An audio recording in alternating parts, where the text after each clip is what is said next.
तो तुम लोग थ्योरीज ऑफ इवोल्यूशन तो बढ़िया से समझ गए होगे मेरे ख्याल से। ठीक है, तो थ्योरी ऑफ इवोल्यूशन में एक चीज़ बच गया था, जिसको अल्ट्रा मॉडर्न थ्योरी या मॉडर्न सिंथेटिक थ्योरी कहते हैं। तो मॉडर्न सिंथेटिक थ्योरी में कुछ खास नहीं है, इसमें इतना ही तुमको याद रखना। तुम ढेरों सारा साइंटिस्ट है, जितना भी तुम जेनेटिक्स में नया नया साइंटिस्ट का नाम सुने हो ना, जैसे मॉर्गन हुआ, हक्सले हुआ, या फिर डॉबझांस्की हुआ, ये सारा जो है वो मॉडर्न सिंथेटिक थ्योरी को प्रोपाउंड किया था। ठीक है, उसमें खाली इतना ही ध्यान रखो ना कि हम लोगों के देश के प्रधानमंत्री जितना एनआरआई, नॉन रेसिडेंट इंडियन से मिलेंगे, ठीक है, नॉन रेसिडेंट इंडियन से मिलेंगे, उतना ज़्यादा देश का इवोल्यूशन होगा। ठीक है, यही चीज़, इवोल्यूशन किसी भी देश का डिपेंड करता है कि प्रधानमंत्री कितना नॉन रेसिडेंट इंडियन से मिलते हैं। मतलब इवोल्यूशन का ये सब रीजन है। प्लॉयडी, पॉलीप्लॉयडी, पॉलीप्लॉयडी समझते हो ना, change in number of chromosome, mutation, change in number of gene या change in chemistry of gene, natural selection, recombination, isolation. ठीक है, ये क्या है आगे पढ़ेंगे ही। नेचुरल सिलेक्शन तो तुमको बता ही दिए हैं। ठीक है, और कुछ थ्योरी सब है, जैसे कॉस्मोजोइक या पेनस्पर्मिया थ्योरी। तो नाम से ही लग रहा है, कॉस्मोस या पेनस्पर्मिया, मतलब गैमीट या लिविंग बीइंग जो है आउटर स्पेस से आया था। ये सब बेकार का चीज़ है, बेकार का थ्योरी है। फिर हम लोग आगे बढ़ते हैं एविडेंस ऑफ इवोल्यूशन। तो एविडेंस में देखो, सबसे पहला एविडेंस है होमोलोगस ऑर्गन। तो होमोलोगस ऑर्गन किसको कहते हैं? वैसा ऑर्गन जिसका ओरिजिन सेम हो या स्ट्रक्चरल पैटर्न सेम हो, स्ट्रक्चरल पैटर्न सेम हो, लेकिन उसका फंक्शन डिफरेंट हो। ठीक है, फंक्शन इसका डिफरेंट, कुछ जगह फंक्शन सेम भी हो सकता है लेकिन ज़्यादातर में डिफरेंट ही होगा। ठीक है, लेकिन ये चीज़ जरूर सेम होगा, ओरिजिन सेम। अब ओरिजिन सेम फंक्शन डिफरेंट में जैसे देखो बहुत सारा एग्जाम्पल है, वो नोट्स जो हम दिए हैं उसमें सब एग्जाम्पल को तुम एक बार देख लेना, क्योंकि एग्जाम्पल इसमें पूछा जाता है। तो हैंड ऑफ मैन हो गया, या विंग ऑफ बैट हो गया, या फिर फोर लिम्ब ऑफ हॉर्स हो गया। तो ये तीनों तुम देखोगे तो क्या है, रेडियो, अल्ना, ह्यूमरस, सब में मिलेगा एक जैसा स्ट्रक्चर, साइज भले वो छोटा बड़ा हो लेकिन स्ट्रक्चर एक जैसा। ठीक है, तो ये सब चीज़ से क्या शो होता है, एविडेंस कैसे है ये? एविडेंस ये हुआ कि हम लोग जो हैं, या बैट जो है, या हॉर्स जो है, वो जरूर आपस में कुछ न कुछ लिंक हम लोगों का है, आपस में लिंक्ड जरूर है, नहीं तो कैसे वो एक जैसा स्ट्रक्चरल पैटर्न हो जाएगा। ठीक है, तो एविडेंस में क्या है कि कोई एक एविडेंस ये प्रूव नहीं करता है कि हम लोग प्रोटोजोआ से डेवलप किए हैं। ढेरों सारा एविडेंस को हम लोग मिलाएंगे तब ये प्रूव होगा कि हाँ इवोल्यूशन ऐसे ऐसे ही हुआ है। ठीक है, जैसे यही एग्जांपल तुमको दिए तो तुम ये सोचने के लिए मजबूर हो जाओगे ना कि तुम्हारे हाथ का हड्डी ह्यूमरस, बैट का जो विंग है उसमें जो ह्यूमरस है, वो स्ट्रक्चरल पैटर्न दोनों का एकदम एग्जैक्ट सेम है। इसका मतलब हम लोग आपस में लिंक्ड जरूर है, इतना तो हुआ।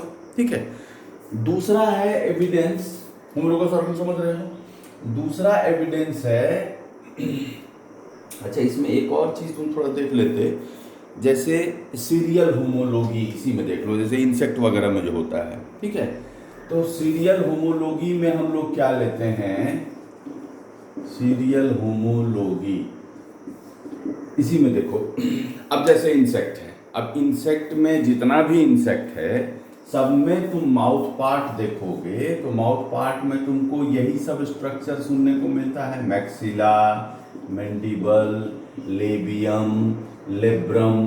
ठीक है, थोड़ा बहुत अगर आर्थ्रोपोडा याद होगा तो देखो माउथ पार्ट का हम लोग देखे थे कि एक बेसिक पार्ट होता है, इसको कहते हैं प्रोटोपोडाइट। ठीक है, बोले थे याद मत करना ये सब नाम सब। ठीक है, वही लेकिन फिर से एक बार दिखा रहे हैं, तुमको लगेगा कि हाँ पढ़ा पढ़ा है, याद भले नहीं है। अंदर वाला एंडोपोडाइट, बाहर वाला एक्सोपोडाइट। ठीक है, ये सब है। लगभग जितना भी इंसेक्ट है सब में ये सब ऑलमोस्ट स्ट्रक्चर सेम, थोड़ा बहुत डिफरेंस। लेकिन देखो कॉकरोच में माउथ पार्ट का फंक्शन क्या है भाई, तो बाइटिंग एंड चीविंग। मॉस्किटो में क्या है, पियर्सिंग एंड सकिंग। ठीक है, हनी बी में क्या है, लैपिंग एंड सकिंग। इस तरह का फंक्शन अलग हो गया। हो गया ना, एक जैसा स्ट्रक्चर है, स्ट्रक्चरल पैटर्न एक जैसा, लेकिन फंक्शन डिफरेंट हो गया, इसको सीरियल होमोलॉजी कहेंगे। क्लियर है ये होमोलोगस ऑर्गन। अब देखो इसी तरह का दूसरा एविडेंस है एनालोगस ऑर्गन। ठीक है, एनालोगस ऑर्गन में देखो क्या है, एनालोगस ऑर्गन में स्ट्रक्चरल पैटर्न जो है वो अलग रहेगा। ठीक है, स्ट्रक्चरल पैटर्न अलग रहेगा, ठीक है, लेकिन फंक्शन सेम रहेगा। स्ट्रक्चरल पैटर्न भले अलग रहे लेकिन फंक्शन सेम। जैसे मान लो बहुत सारा विंग्स को जैसे देख के चलते हैं, अब विंग्स मान लो बटरफ्लाई का, किसी इंसेक्ट का विंग तुम देखे, ठीक है, उसी तरह विंग्स मान लो तुम किसी बर्ड्स का देखे, उसी तरह विंग्स मान लो तुम बैट्स का देखे, तो ये सब में देखोगे कि फंक्शन सबका सेम, लेकिन ओरिजिन देखो, ये काइटिन का बना हुआ, ये फेदर, ठीक है, फेदर मतलब कि फेदर क्या है, एक्टोडर्मल हो गया, और बैट का विंग क्या है, स्किन का मॉडिफिकेशन, यानी एक्टोमिजोडर्मल स्किन हम लोग का डुअल ओरिजिन का है, एक्टोमिजोडर्मल। ठीक है, तो समझ पा रहे हो, ओरिजिन अलग, फंक्शन डिफरेंट। ठीक है, इसको ऐसे भी देखो, जैसे मान लो हम कहते हैं कि शार्क जो है बड़ा हैवी बॉडी था, पानी में ओशन में फ्लोट कर रहा था या स्विम कर रहा था। मान लो व्हेल पहले के समय में कोस्टल एरिया या जंगल में रहता था, उसका लाइफ ज़्यादा नहीं था, हैवी बॉडी था, कहीं चल नहीं पाता था, तो व्हेल सोचा कि कितना बढ़िया शार्क के जैसा हम अगर बन जाते तो कितना आराम से रहते, हमको मेहनत भी नहीं था, पूरा स्विम करते रहते। धीरे धीरे व्हेल क्या हुआ, अपने बॉडी को मोल्ड किया, शार्क के जैसा बन गया। ठीक है, ये रियल कहानी नहीं है, हम इसे सुना रहे हैं। शार्क के जैसा बन गया। अब शार्क के जैसा बन गया तो शार्क और व्हेल को डिफ्रेंशिएट करना मुश्किल हो गया, दोनों एक जैसा, दोनों एकदम बिल्कुल पहाड़ के जैसा एनिमल, आराम से ओशन में स्विम कर रहा है। ठीक है, तो हम ये कह सकते हैं कि व्हेल जो है अपने बॉडी को मोल्ड कर लिया फंक्शनली शार्क के जैसा, कह सकते हैं। तो देखो, तो प्लास्टिक जो होता है, प्लास्टिक को हम लोग क्या करते हैं, मेल्ट करा लेते हैं, उसको मोल्ड करके कप बना लिए, मोल्ड करके मग बना लिए, मोल्ड करके बाल्टी बना लिए, मोल्ड करके बेसिन बना लिए, ये सब करते हैं कि नहीं। तो हम लोग कह सकते हैं एनालोगस ऑर्गन जो है ये प्लास्टिसिटी इसमें होती है, ये प्लास्टिक जैसा है, जैसा इन्वायरमेंट, जैसा ज़रूरत, उस तरह से ये बॉडी को मोल्ड कर लिया, उसी से एनालोगस ऑर्गन का डेवलपमेंट हुआ। यानी कि हम ये कह सकते हैं analogous organ is also known as homoplastic organ, बोल सकते हैं। और हम अपने आप को बैट के जैसा बना लें, व्हेल अपने आप को शार्क के जैसा बना लिया, इसका मतलब कि इसी से एडेप्टिबिलिटी भी आती है, या एडेप्टेशन एक बहुत बड़ा कारण है एनालोगस ऑर्गन का। एनालोगस ऑर्गन ही हम लोगों को एडेप्टिबिलिटी सिखाता है, बोल सकते हैं। समझ पा रहे हो। एग्जाम्पल तो तुम नोट्स में देख ही लोगे, ढेरों सारा एग्जाम्पल है, एग्जाम्पल जरूर ध्यान रखना, एग्जाम्पल से ही क्वेश्चन रहता है। ये टर्म सब समझ रहे हो। चलो नेक्स्ट पार्ट, नेक्स्ट में देखो एडप्टिव रेडिएशन,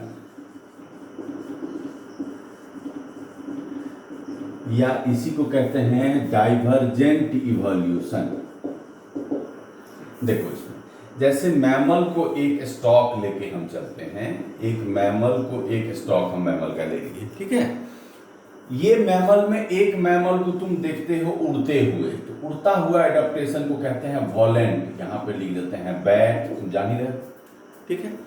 एक मैमल को तुम दौड़ते हुए देखते हो, डियर या हॉर्स, कोई ले लो, दौड़ने वाला एडेप्टेशन को कहते हैं कर्सोरियल, हम लिख देते हैं हॉर्स, ठीक है। एक मैमल को तुम देखते हो पानी में स्विम करता हुआ, तुम जान ही रहे हो, व्हेल।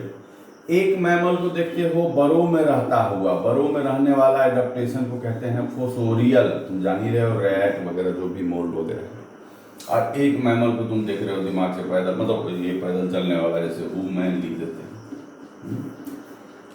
तुम सब जानते हो ये सब क्लोजली रिलेटेड स्पीसीज है, लेकिन फीडिंग एस्पेक्ट या फंक्शनल एस्पेक्ट जिसको कहते हैं, फंक्शनल एस्पेक्ट डिफरेंट होने के कारण ये डिफरेंट एनवायरमेंटल एंटिटी को अडॉप्ट किया, ठीक है।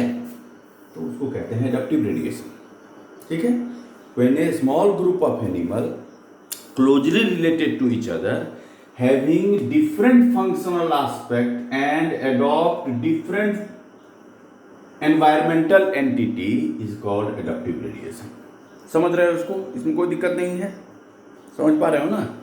तो देखो इसमें फंक्शनल एस्पेक्ट डिफरेंट है, ये ध्यान रखना है। फंक्शनल एस्पेक्ट के रूप में ही इसका डिफिनीशन हम लोग देते हैं, ठीक है। अब देखो ऐसा ही एक और एग्जांपल लेते हैं। मान लो ऑस्ट्रेलिया का एक मार्सुपियल्स को ले लिए।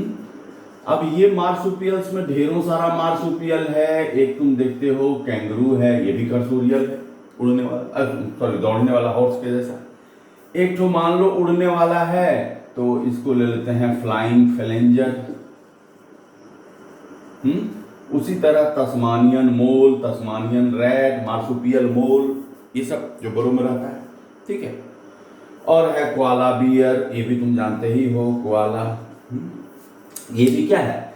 Closely related group of animal, सब में मार्सुपियम है, पाउच है, और सब डिफरेंट फंक्शनल एस्पेक्ट होने के कारण डिफरेंट ज्योग्राफिकल एंटिटी को अडॉप्ट किया है, ठीक है। अब मान लो तुम किसी दिन सिडनी गए, ठीक है। शाम में तुम बैठे हुए थे लॉन में, तुम देखे आकाश में कुछ बर्ड्स के जैसा उड़ रहा है, तो तुम देख के बोले कि अरे देखो ना 3 ठो बर्ड्स उड़ रहा है, ठीक है। तुम ऐसे बोले, तुम्हारा जो दोस्त था वो बोला कि रहो ठीक से देखते हैं कौन कौन बर्ड है। जब कुछ देर के बाद बर्ड सब नीचे आया, तो तुम्हारा दोस्त आके बोला मालूम है 3 बर्ड नहीं था, एक तो बर्ड था उसमें, एक ठो था बैट और एक ठो था फ्लाइंग फ्लेंजर, ठीक है। तुम पूछे कैसे समझे फ्लाइंग फ्लेंजर था वो? बैट तो चलो मान लेते हैं नहीं दिखा, ऊपर से था, थोड़ा दूर था। तो बोला कि वो फ्लाइंग फ्लेंजर जब बैठा तो देखिए उसमें पाउच था, मार्सुपियम था उसमें। तो देखो तो एक ही छोटे जगह पे डिफरेंट ग्रुप का एनिमल, लेकिन फंक्शनल एस्पेक्ट सेम होने के कारण, उड़ता हुआ फंक्शनल एस्पेक्ट सेम होने के कारण लगता है कि एकदम बिल्कुल एक दूसरे का सिमिलर फंक्शनल एस्पेक्ट उसका हो गया। नहीं, एक छोटे जगह पे डिफरेंट ग्रुप का एनिमल जिसका फंक्शनल एस्पेक्ट एक है, वो उड़ते हुए खाना, उड़ के खाना को सर्च करता है। फंक्शनल एस्पेक्ट एक होने के कारण देखने से लगता है कि बिल्कुल एक दूसरे से जुड़ा हुआ या मिलता हुआ एनिमल है, ठीक है। इस तरह के एडेप्टिबिलिटी को ही हम लोग कहते हैं एडेप्टिव रेडिएशन। लेकिन ये एडेप्टिव रेडिएशन क्या शो करता है? when two different group of animal या different groups in a small area appears to be similar functional aspect, ठीक है। अगर सिमिलर फंक्शनल एस्पेक्ट है तो इस तरह का एग्जाम्पल को कहते हैं कन्वर्जेंट इवोल्यूशन। तुम देख रहे हो, समझ पा रहे हो इसको? ऐसे देखो कि ये मैमल का स्टॉक एडेप्टिव रेडिएशन को शो कर रहा है, ठीक है, समझ रहे हो। मार्सुपियल का स्टॉक एडेप्टिव रेडिएशन को शो कर रहा है। दोनों को हम लोग कह सकते हैं मैमल में, मान लो यूथेरिया ले लिए हैं, प्रोटोथेरिया भी नहीं लिए हैं, यूथेरिया लिए हैं, यूथेरियन ट्रू मैमल। और ये मान लो तुम जान रहे हो मेटाथेरियंस को लिए हैं। डिफरेंट ग्रुप हम लोग कह सकते हैं, डिफरेंट क्लास को, मतलब डिफरेंट ऑर्डर तो है ही, सब क्लास तो है ही, लेकिन किसी छोटे जगह पे इसका एक एनिमल और इसके एक एनिमल को एक साथ हम लोग मिला के अगर देखें तो लगता है कि दोनों भले डिफरेंट ग्रुप का हो लेकिन एक जैसा फंक्शनल एस्पेक्ट है, तो एक दूसरे से रिलेटेड है। उसको क्या कहेंगे? कन्वर्जेंट इवोल्यूशन नहीं कहेंगे, ठीक है। तो छोटे एरिया में अगर 2 डिफरेंट एडेप्टिव रेडिएशन के एग्जाम्पल को देखोगे तो तुमको देखने से लगेगा कि ये एग्जाम्पल कन्वर्जेंट इवोल्यूशन का है। जैसे वही सिडनी में तुम बैठे हो, एक एनिमल चूहा के जैसा आया, बरों में चला गया, दूसरा एनिमल आया फिर बरों में चला गया, दोनों देखने में एक जैसा कलर, एक जैसा साइज, तुम कहे कि चूहा है। बाद में जब उसको पकड़ा गया तो देखे कि एक तो चूहा था, एक तो तस्मानियन रैट था, क्योंकि उसमें पाउच था। तो कन्वर्जेंट इवोल्यूशन नहीं हुआ, समझ रहे हो? चलो, तो एडेप्टिव रेडिएशन भी हम लोगों को ये बताता है कि थोड़ा बहुत अगर एनिमल्स के बीच में डिस्टेंस है, मतलब सब फाइलम क्लास का डिस्टेंस है, तो फंक्शनल एस्पेक्ट एक होने के कारण हम लोग ये सोचने के लिए मजबूर हो जाते हैं कि हम लोग आपस में जरूर आपस में एक दूसरे का लिंक है, ठीक है। नेक्स्ट देखो, कन्वर्जेंट इवोल्यूशन।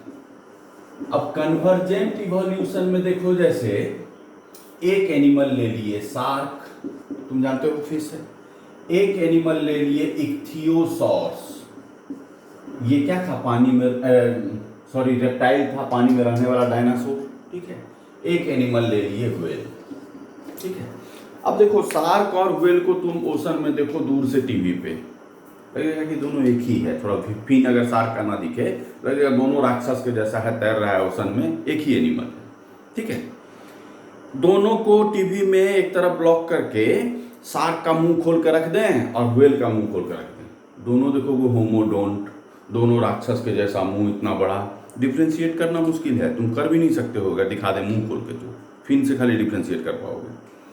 तो हम ये कह सकते हैं कि shark different lineage fish group का एनिमल है, इक्थियोसोर्स भी ऐसा ही होगा, रेप्टाइल ग्रुप का एनिमल है, व्हेल भी ऐसा ही है, डिफरेंट ग्रुप का मैमल ग्रुप का एनिमल है, लेकिन ओशन में तीनों एक जैसा जिसको डिफरेंशिएट करना मुश्किल है, ऐसे एग्जाम्पल को कन्वर्जेंट इवोल्यूशन कहते हैं।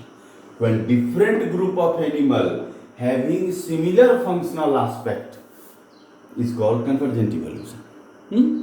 अब इसी में एग्जाम्पल देखो, जैसे एक क्वेश्चन पूछता है an insect living in a cave is blind and another insect came to the cave and become blind is an example of। तो देखो दोनों इंसेक्ट है, मतलब closely related group of animal, दोनों का फंक्शनल एस्पेक्ट, दोनों केव में रहता है, एक तो पहले से केव में रहता था तो ब्लाइंड था, दूसरा भी केव में आया तो वो भी ब्लाइंड हो गया, फंक्शनल एस्पेक्ट सेम हो गया। इसको क्या कहेंगे, closely related group of animal having similar functional aspect is called. तो उसको इसी का एक सब टाइप है कन्वर्जेंट इवोल्यूशन में ही, उसको टर्म हम लोग देते हैं पैरेलल इवोल्यूशन। तो पैरेलल इवोल्यूशन और कन्वर्जेंट इवोल्यूशन में डिफरेंस समझ रहे हो। इसमें क्या होगा, distantly related group of animal, इसमें distantly related group of animal है, इसमें क्या है, closely related group of animal, ठीक है। अब देखो एक और एग्जांपल इसमें देते हैं, जैसे एग्जांपल है हॉर्स का एंड डियर का, ठीक है। तो देखो हॉर्स और डियर दोनों जो था शुरू में बकरी के जैसा साइज था उसका, वो चलता था डिजिट्स पे, उंगली पे, ठीक है, 5 उंगली पे ये भी, 5 उंगली पे ये भी, डिजिटिग्रेड था, 5 उंगली पे चलता था। आगे डेवलपमेंट जब और हुआ तो क्या हुआ कि हॉर्स और डियर दोनों का ये दोनों उंगली गायब हो गया, 3 उंगली पे चलने लगा, ठीक है। और इवोल्यूशन हुआ तो आगे चल के ये दोनों भी गायब हो गया, ये हुफ के जैसा बन गया हॉर्स में भी, डियर में भी, डियर अब इस पे चलने लगा। अब हॉर्स का आगे वाला पैर का तुम चमड़ा छीलोगे, चमड़ा हटाओगे मरा हुआ हॉर्स का, तो तुमको क्या दिखेगा, देखो ये बीच वाला हुक बना दिया, देखो ये 5 उंगली है, 1 2 3 4 5, इसमें ये दोनों तो पहले गायब था, ये दोनों जो है 2 नंबर और 4 नंबर, ये घुटना के ऊपर तुमको उसका, तुम अगर ऊपर का स्किन हटाओगे तो ऐसा दिखेगा कि ये हुप है यहाँ, लेकिन घुटना के ऊपर ये दोनों फिंगर का सेकंड और फोर्थ का रिमेन्स है। इस रिमेन्स को कहते हैं splint bone. Remains of second and fourth digit in horse and deer is called splint bone. समझ रहे हो। तो देखो स्प्लिंट बोन तुम देखोगे कि horse and deer both are cursorial, दोनों दौड़ने वाला है, बोथ हैज स्प्लिंट बोन, ठीक है, बोथ फीड्स ऑन ग्रास, ठीक है,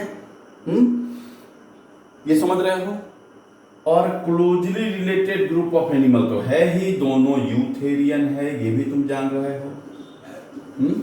इस तरह के एग्जाम्पल को हम लोग बोल सकते हैं ये पैरेलल इवोल्यूशन है। तो कन्वर्जेंट इवोल्यूशन और पैरेलल इवोल्यूशन क्लियर हो रहा है क्या है ये। एविडेंस समझ रहे हो, थोड़ा बहुत लिंक, 100% एविडेंस कुछ नहीं मिलता है। ये सब तुमको बता रहा है कि ये सोचने को तुमको मजबूर कर रहा है कि व्हेल या मैमल शार्क से बिल्कुल अलग नहीं है, ठीक है, ये आपस में कुछ न कुछ कारण से लिंक है। इससे ये पता लगता है कि हो सकता है व्हेल शार्क से ही डेवलप किया है। बाकी इतना ही हम लोग एविडेंस पढ़ेंगे तो तुम ऐसे ही कंफर्म हो जाओगे कि नहीं हो सकता, नहीं कंफर्म ही है। बहुत सा चीज़ है इसमें देखने लायक, ठीक है। अब उसी तरह देखो नेक्स्ट आते हैं एटाविज्म।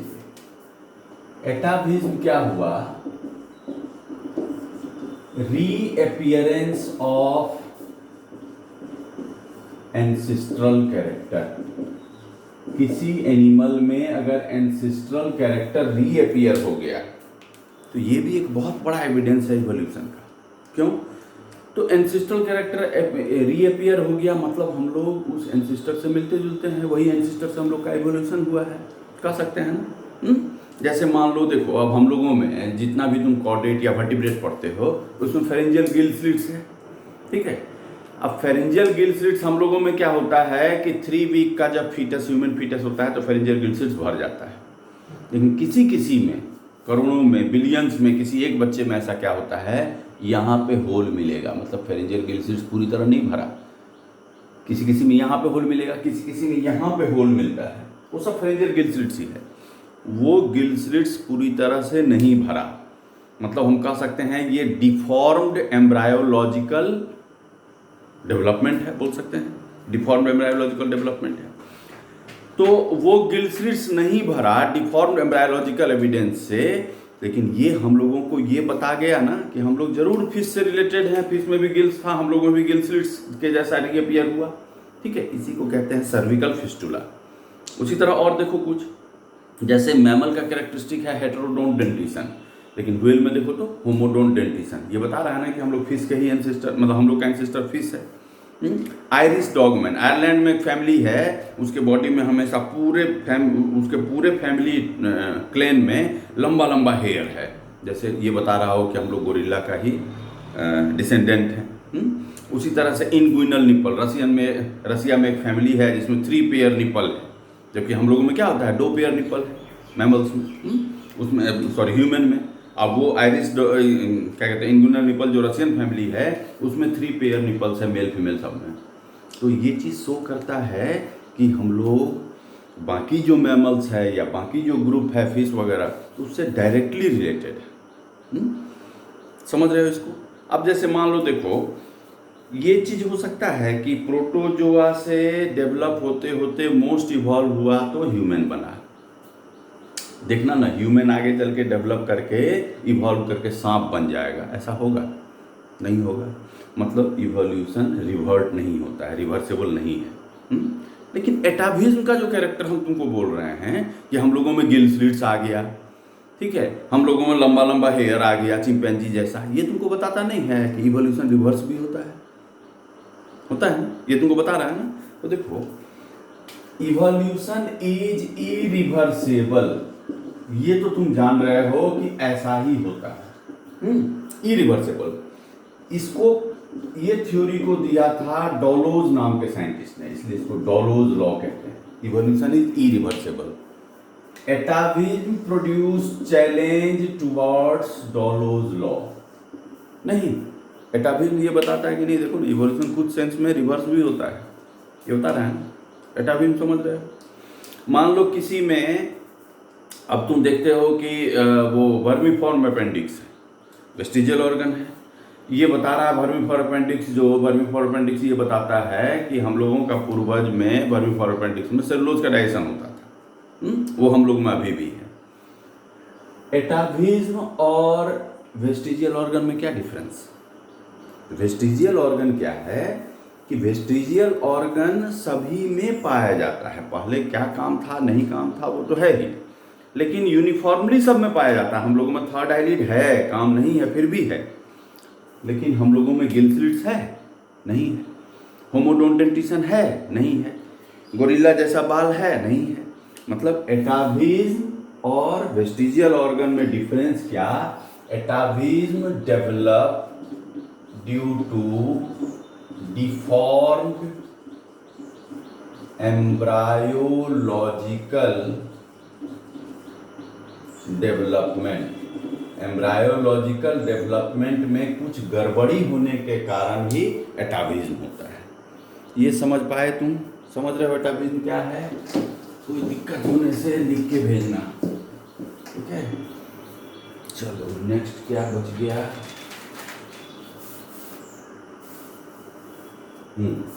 सीरोलॉजिकल में देखो, एक तो ये नुटाल्स एक्सपेरिमेंट देख लो। एग्जाम में तो नहीं पूछेगा मेडिकल में, लेकिन ओलंपियाड दोगे तो वहाँ ये पूछता है, Nuttall's and Smith experiment. Nuttall's Smith experiment में क्या है कि देखो किसी आदमी का तुम्हारा ही क्या करते हैं, एक आध बोतल ब्लड हम निकाल दिए, ब्लड को क्लॉट करा दिए, clot minus blood minus clot serum, serum में एंटीबॉडी होता है, ये तो मेरे ख्याल से तुम जानते ही होगे, एंटीबॉडी होता है। ये सीरम को हम क्या किए, इसको किसी रैबिट में इंजेक्ट कर दिए, एंटीबॉडी है तो रैबिट का बॉडी हम लोगों या किसी ह्यूमन के सीरम एंटीबॉडी के अगेंस्ट तो अपना मिलिट्री फोर्स बनाएगा, उसको कहेंगे एंटी ह्यूमन सीरम। समझ रहे हो, कोई दिक्कत नहीं, एंटी ह्यूमन सीरम। इस एंटी ह्यूमन सीरम को किसी आदमी को इंजेक्ट हम किए, तो देखो ये जिस आदमी का ब्लड है उसके अगेंस्ट बनाया नहीं, मान लो उसी आदमी को हम इंजेक्ट किए तो रिएक्शन 100% होगा, रिएक्शन हो सकता है मर भी जाए वो आदमी, हो सकता है। इसी AHS को हम चिंपैंजी में इंजेक्ट किए तो 98% रिएक्टिविटी।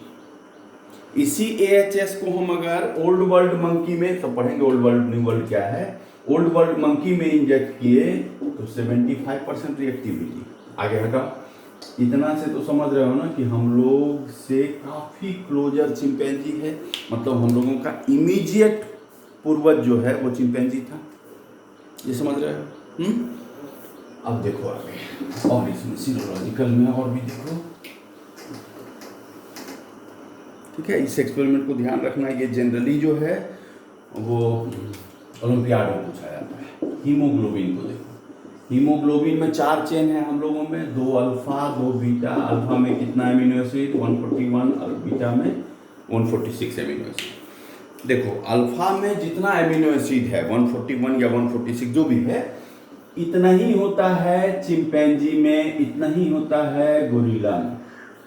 लेकिन बीटा में देखो 145 एमिनो एसिड है चिंपैंजी में, हम दूसरा एनिमल को नहीं देख रहे हैं, खाली चिंपैंजी को देख रहे हैं। तो चिंपैंजी गोरिल्ला में अल्फा तो पूरा एग्जैक्ट ह्यूमन के जैसा, बीटा में सिर्फ एक क्रोमोसोम का डिफरेंस है चिंपैंजी में और हम लोगों में, तो कह सकते हैं ना चिंपैंजी हम लोग का क्लोजेस्ट रिलेटिव बोल सकते हैं।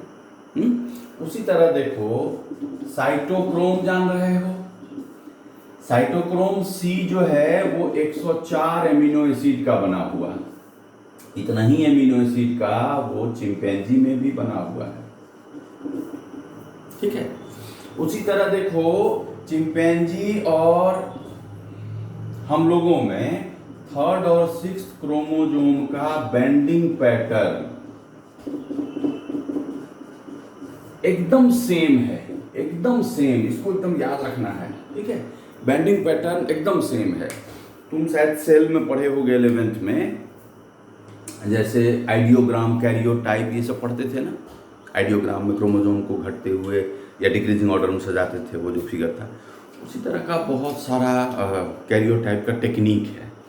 एक टेक्निक है बेंडिंग पैटर्न। बेंडिंग पैटर्न में क्या था, एक साइंटिस्ट थे, उनका नाम था गिम्सा, GIEMSA। तो गिम्सा ने गिम्सा डाई डेवलप किया, ठीक है। गिम्सा डाई जो डेवलप किया, वो गिम्सा डाई जब उसने क्रोमोसोम पे डाला तो देखा कि क्रोमोसोम में DNA होता है, उसमें एडनिन थाइमिन जहाँ पे है ज़्यादा सिर्फ वही स्टेन हो रहा है, ठीक है। वही गिम्सा को कोल्ड करके डाला तो जहाँ साइटोसिन ग्वानिन ज़्यादा था वो स्टेन हो रहा था। तो गिम्सा डाई से क्या चीज़ पता लग रहा है, समझ रहे हो। उसी तरह एक और डाई डेवलप किया क्विनाक्रीन मस्टर्ड, तो उसको क्रोमोसोम पे डाला तो जहाँ जहाँ सल्फर रिच एमिनो एसिड था सिर्फ वही डाई होता था। उसको हीट कोल्ड करके डाला तो जहाँ जहाँ सल्फर डिफिशिएंट एमिनो एसिड था वो स्टेन होता था। तो उस गिम्सा या ये क्विनाक्रीन मस्टर्ड नाम के डाई को डालने से क्रोमोसोम में डिफरेंट टाइप का बैंड मिलता था। इसी को R banding, G banding, C banding, ये सब नाम देते हैं। नहीं पढ़ना है, एग्जाम में अब नहीं पूछता है, शायद हम पूछे कि 10th में कहीं देखे होगे, किसी 11th में, खैर नहीं देखे तो बढ़िया है। तो ये 3rd और 6th क्रोमोसोम का जो बैंडिंग पैटर्न है वो हम लोगों का और गोरिल्ला चिंपैंजी का बिल्कुल एग्जैक्ट सेम है। ये भी एक बहुत बड़ा एविडेंस है। उसी तरह देखो एंजाइम को देखोगे तो ट्रिप्सिन नाम का एंजाइम अमीबा से लेके मैमल तक पाया जाता है। ट्रिप्सिन तुम जानते ही हो प्रोटीन को डाइजेस्ट करता है, तो ऐसा नहीं है कि अमीबा में वो कार्बोहाइड्रेट को डाइजेस्ट करेगा, लेकिन हम ये बोल रहे हैं कि ये प्रोटोजुआ से लेके मैमल तक में पाया जाता है। उसी तरह एमाइलेज नाम का एंजाइम पॉरीफेरा से लेके मैमल तक में सब में पाया जाता है। ये भी एक एविडेंस है कि हम लोग जरूर किसी न किसी तरह से अमीबा या ये सब चीज से लिंक्ड हैं। नहीं लिंक होने से ऐसा हो ही नहीं सकता था। ये सब एंजाइम कहाँ से मिलता, ठीक है। अच्छा, कनेक्टिंग लिंक तो तुम समझ जाओगे, वो याद रखने का चीज़ है। प्रोटीरोस्पॉन्ज या पॉरीफेरा स्पॉन्ज के बीच में है, तो इसी से स्पॉन्ज डेवलप हुआ। लिविंग फॉसिल भी समझ जाओगे। कोई खास इसमें है नहीं, लिविंग फॉसिल वगैरह में सब पढ़े हो तुम 11th में, ठीक है। तो एविडेंस ऑफ इवोल्यूशन में वही है कि थोड़ा सा एग्जाम्पल ध्यान रखना है, और इसमें पढ़ो, और जो दिक्कत होगा तो फिर हमको व्हाट्सएप ग्रुप पे तुम लोग मैसेज करना। एक चीज़ और कहना है, 11th में जो हम लोग नर्व ट्रांसमिशन पढ़े थे ना, नर्व ट्रांसमिशन में एक डिजीज हम लिखे थे टे सेक्स डिजीज। उसमें हम लिख दिए थे कि हेक्सोमिनाडेज के ज़्यादा सिक्रीशन होने के कारण ये बीमारी होता है, माइलिन शीथ डिप्लीट हो जाता है। ऐसा नहीं, वो गलती लिख दिए थे, हेक्सोमिनाडेज ए के डिफिशियंसी के कारण टे सेक्स डिजीज होता है, ठीक है। टे सेक्स डिजीज शायद तुम अभी जेनेटिक्स में पढ़ोगे या पढ़ लिए होगे, उसको थोड़ा रेक्टिफाई कर लेना, हमको मिस हो गया था उस समय। एक्चुअली यही 12th में पढ़ना है, लेकिन उस समय लिख दिए थे, ठीक है।